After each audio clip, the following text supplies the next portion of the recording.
desk jockey here. Ever wonder how to use a green screen?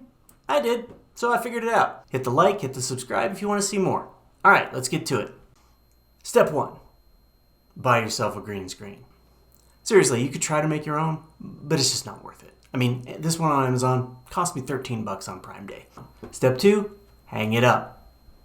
This is my green screen. I just hung it up with some command adhesives, and then I got lazy and started using thumbtacks. You can see it's got some wrinkles, it's got some packaging stuff, it's got some stuff where I didn't get it straight. None of that matters. Just hang it up, it'll be fine. Step 3, lights. Okay, lights are actually important. The thing that'll make it easiest to use your green screen is lights. This thing, again, like $10, $15. Simple. You're gonna need a camera. You can use your iPhone, you could use a webcam, or you could use some really expensive camera. If you're going for YouTube, don't bother with the high-end camera. All right, so you got your screen, you got your lights, you got your webcam. Now what? Well, you gotta record. So the easiest way to record that I've found is just use OBS Studio. It's also one way that you can do the green screen effect. There's arguably more effective ways, but they cost more. So you make a video like this one. All the video footage for this video was shot with a webcam and OBS Studio. Now you've got a video with a green background. So how do you get rid of it? We're gonna look at a couple of ways we can do that. All right, so the easiest way is probably with a virtual camera. And in fact, a lot of them you don't even need a green screen, but they work better if you have it. So like this one is XSplit VCam, so it'll allow you to do things like blur the background so that it's even more uniform, or just straight out change it, you know, so you can fiddle with the settings, and it's reasonably inexpensive to play around with. So it's like $40 for a perpetual license, right? And if you're streaming or doing stuff on Twitch, easy. I did this for a while. Makes it really easy to just blank out your background. So if you don't have a virtual camera software, you're not willing to play with it, or, you know, frankly, they leave artifacts too. So sometimes when you're waving your hands around, you know, they show part of the wall. So they make mistakes, or software. So what's the best way? To use something like Adobe Premiere.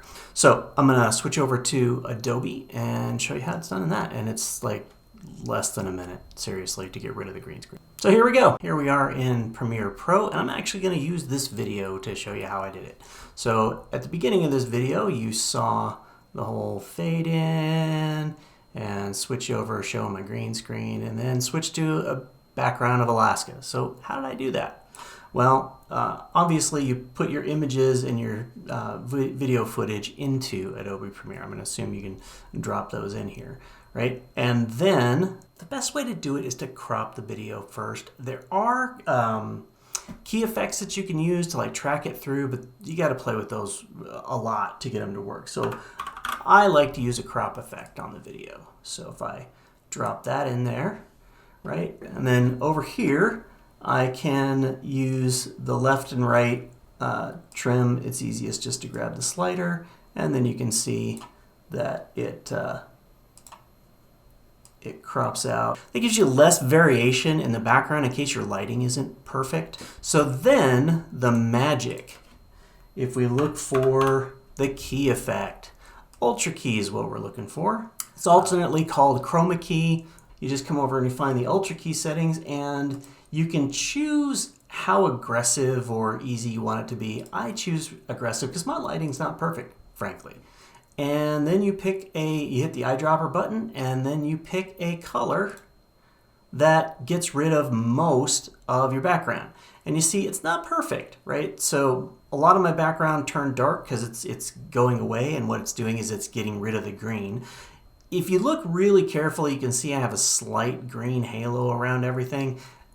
As my son says, 80% of it's done with the click of a mouse, and you can spend the next 3 hours making it perfect, so don't bother. The easiest way I've figured out to get rid of that is to use the matte generation.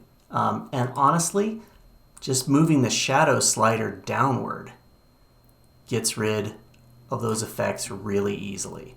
And so now you can see as we page through this video, voila, green screen gone. All right, now, since the background is now transparent, I could shove anything I want to behind that. One thing to keep in mind is where you place the images. So you have to make sure that the image you place that you want to show behind the video is lower in the order then because it stacks them up.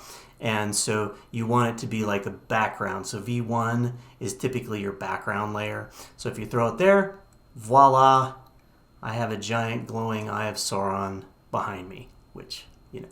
All right, so that's pretty much it. We did it. You can use that simple crop and ultra key to fix any of your videos. Take out the background entirely and put in a cool new background. You can do it on the fly with a virtual camera, or you can do it in videos. Hope that made it simple for you. It took less than 5 minutes to do.